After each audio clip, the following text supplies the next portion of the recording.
Welcome to our Saturday simulcast. Boilermakers drop a 20-14 decision to the Iowa Hawkeyes in Iowa City. Tom Dienhart in Tippecanoe County. Both Mike Carmin and Alan Karpick are here to lend some thoughts to this one. Thank the Union Club Hotel, the 811 Bistro, Boiler Up Bar. It was a tough day for Purdue in a lot of ways. Devastating injury, it looked like, late in the game. And yet, Tom, the Boilermakers did have a chance in the fourth quarter to pull this game out of the fire. But let me get your instant reaction, or your reaction as you're writing about this game and what you saw at Kinnick Stadium today. Yeah, looking down at the field and from the Kirk Ferentz Memorial Suite up here. Yeah, you're right, Alan. 20-14, they got the ball back at the 20-yard line. No timeouts. 2 minutes left. Maybe Purdue can make that miraculous drive to give us one of those Alcoa fantastic finishes. Remember those? Yeah. But anyway, first play, of course, Purdue gets sacked. It pretty much kills the drive. But, that seemed to be a theme for the day, right? Hudson Card looking, either eating the ball, getting sacked, or just making a tough throw. So they couldn't get any separation. What was a big issue? Really, honestly, guys, they could really get nothing going consistently on offense from a big play standpoint. I think there are only 3 pass plays over 15 yards, 4 runs over 10 yards. Of course, he had the 43-yard touchdown pass, but outside of that, Iowa kept everything in front of it. Purdue won the statistical battle, outgained Iowa 357 to 291, but only had meager success on the scoreboard. So again, credit Iowa's defense. And in my mind, there was only one difference maker on the field tonight. That was that Iowa running back, Caleb Johnson. Otherwise, Purdue just struggled to get anything going offensively. And just a real disappointment, because I think a lot of people thought they had a good chance to beat this team, especially an Iowa team, guys, playing a quarterback, a 260-pound quarterback, making his first career start. I think it was 6 of 21. He was terrible. But he only threw the one interception. Give him credit. And Iowa won with a guy named Deacon Hill hitting 6 of 21 passes tonight. Yeah, he was shot putting it around there a lot there today. I thought Mike gave Purdue some opportunity. But your observations, obviously, you got to protect the quarterback. The fact that Purdue had 6 tackles for 6 sacks, 12 from a team that hadn't had a sack against a Power 5 opponent this year. If I think Mr. Dienhart was touting that statistic throughout the week. And 12 tackles for loss all told. That's just not a recipe for winning football. Deacon Hill looked like Deacon Jones playing back there. That's the best yet. I think if you go, and I don't know if this would have mattered, but you go early on I think Purdue's first drive or early drive where they were in field goal range and it was 3rd down and Card got under pressure. He held the ball, ran out of the pocket, he held the ball, and then just tried to throw it away. I mean, just count to 3. If it's not there, throw it away, get your field goal, get on the scoreboard. And then there was another time, too, where then he got called for grounding, that he just held the ball, and then took a sack and got, just tried to throw the ball up there. It kind of took some potential points off the board for Purdue there. He has to be better in those situations, and whether that would have made a difference in this game, it's unclear. But the offensive line had trouble protecting him. The offensive line just had some issues as far as keeping Iowa's defensive line, which hasn't shown a whole lot here in the early going, from breathing down his neck. Now I thought Purdue ran the ball well. Maccabee had a pretty good game. He held on to the ball. That has to give him some confidence moving forward. But Purdue really didn't, as Tom said, didn't get those big plays in the passing game. And that's hard to do against Iowa. You have to go over the top of Iowa. You can't get big plays in the middle of the field against them. You got to go over the top, as we've seen over the years. And they just could not shake free from a receiver standpoint to get it done. The defense kind of kept Purdue around. Iowa missed some field goals that would have taken a 1-score lead to a 2-score lead. But those things happen. You got to take advantage when they do. And kind of a tough loss, because you did feel like if you could catch a break here or there, not give them some easy points, which they did on the interception that led to a field goal. I think. Then right, I did. Yeah, maybe it's a different situation at the end. Yeah, I thought the first quarter, Tom, and you both made mention of this. Yeah, you're sitting at 3rd and 7 at the Iowa 30, and you take an 11-yard sack in a play that he just looked like he could throw it away. I also thought, though, Tom, and maybe I don't know if you have any intel just because you were there and what it looked like in person. I thought Carr looked like he's favoring his shoulders, almost like running like his shoulder. I know he dinged his shoulder on the one interception long return by Iowa, but any intel there, because it just looked like he was not comfortable. That also doesn't tie into his ability to hold the ball forever. But anything that you saw from that standpoint? Yeah, nothing. We talked to Hudson after the game. Didn't ask him about his health. Appeared to be fine. He's got to be hurting, though, right? And I'm pretty sure he was hurt coming into this game as well. So yeah, this didn't help. We talked about the 6 sacks. Iowa was last in America. Again, just 3 sacks total. Like you said, Al, none versus Power 5. They look like the purple people eaters of the Steel Curtain. L.C. Greenwood and Joe Green, those guys, and Ernie Holmes. But yeah, it was a tough night for Hudson. And I tell you what, you talked about the first quarter, Alan.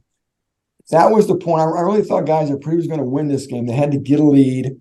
Yeah. Make Iowa play from behind. They couldn't let Iowa get comfortable running the football. You have to make that Deacon Hill throw it.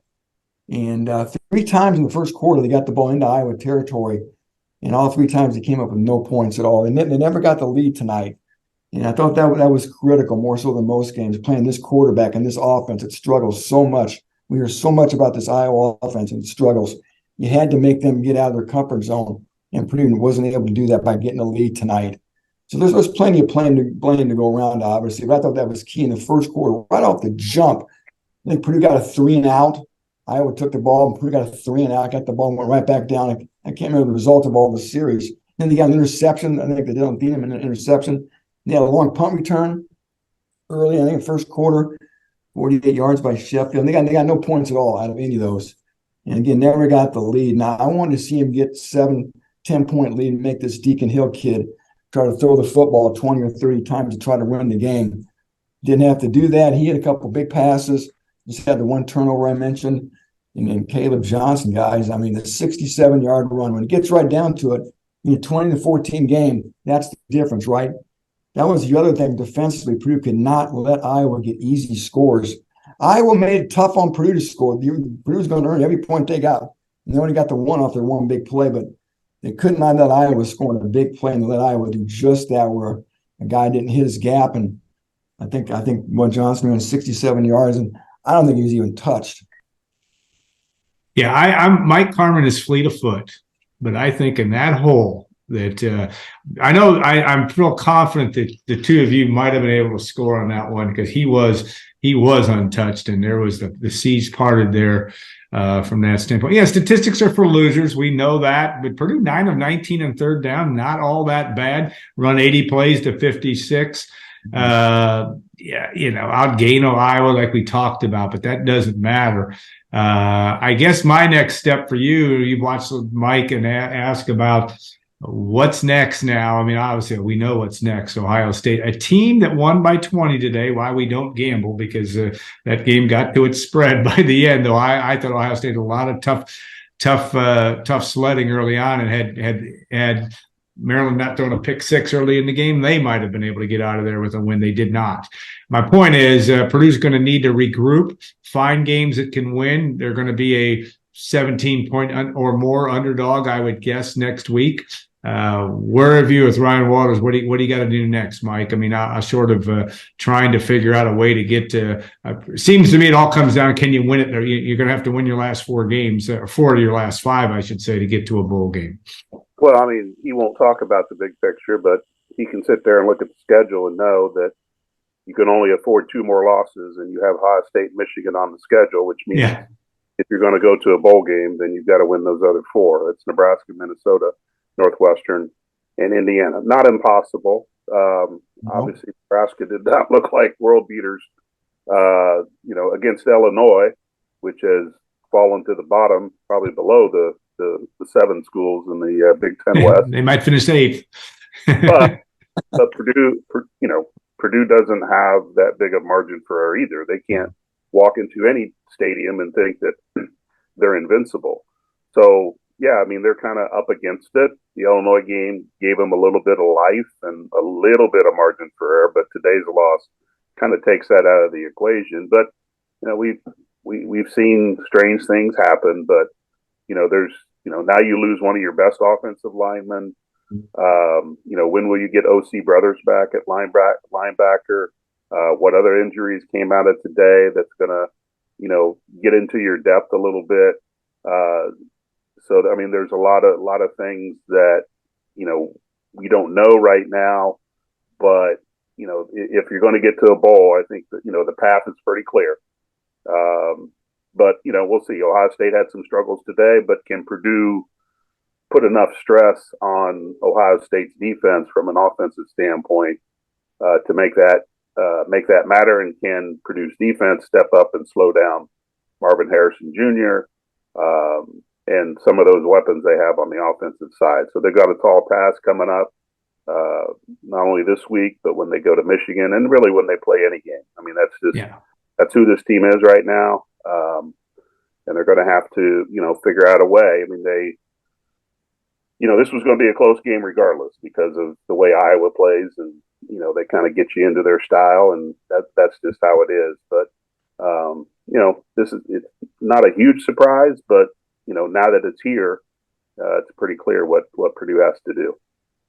Tom, you follow the personnel as much as anything. What do you do with Marcus Bowe? And at least on the radio portion, Ryan Walters seemed to be pretty. Yeah, this looks like this is obviously serious. They put a boot on him and carted him off the field, but you assume he's maybe done for the year. That's an assumption. I understand that right now, but what do you do now? Because he was such a key part certainly of a line that wasn't exactly flush with being really strong throughout the course of the first 6 games of this season.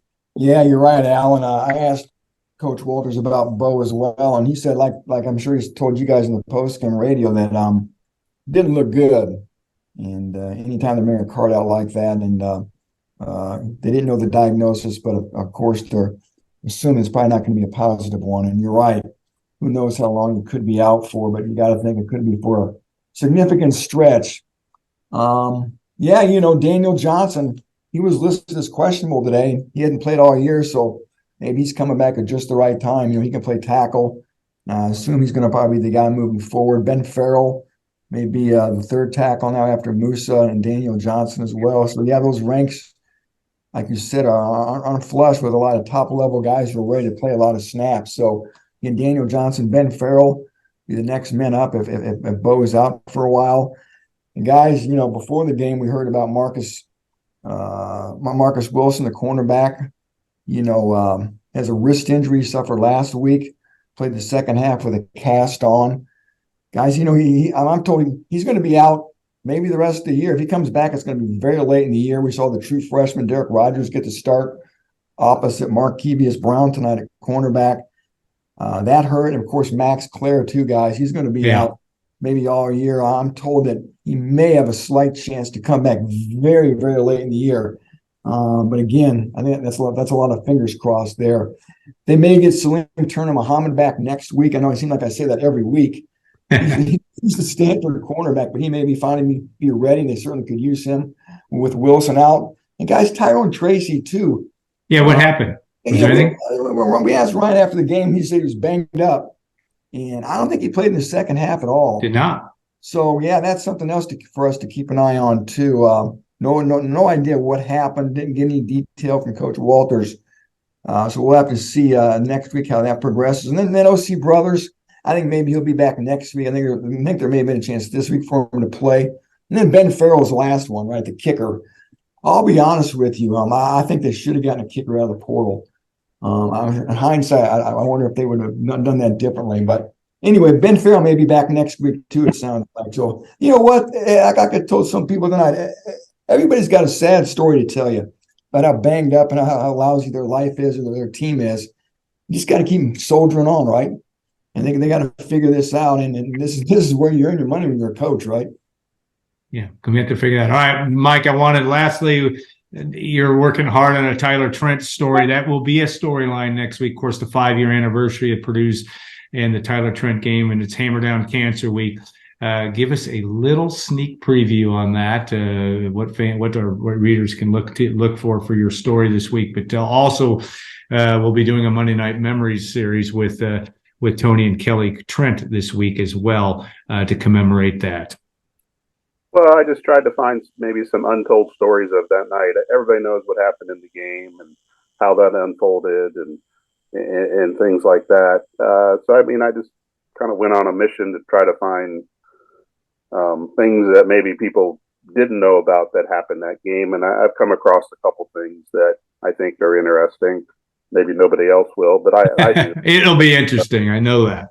That's kind of the mission I went out on it. And, talk to, several people just trying to find things like that, and, talk to some people that were in the game and people close to the game, but there's a couple others that were not. And so, yeah, it's something kind of, it's close to me because of, Tyler and things like that from the time he was camping out at Ross-Ade Stadium. So it kind of just worked together with Ohio State coming back 5 years later for the first time. And, but I'll let somebody else handle the 10-year anniversary or something like that down the road. I don't think I'll be doing Mike stories. Carmin. Yeah, I was going to say Mike Carmin is the guy that got the story going. Certainly back in the day, and to his credit, it was an amazing story, a difficult story in a lot of ways, certainly, but also one of the great moments in the.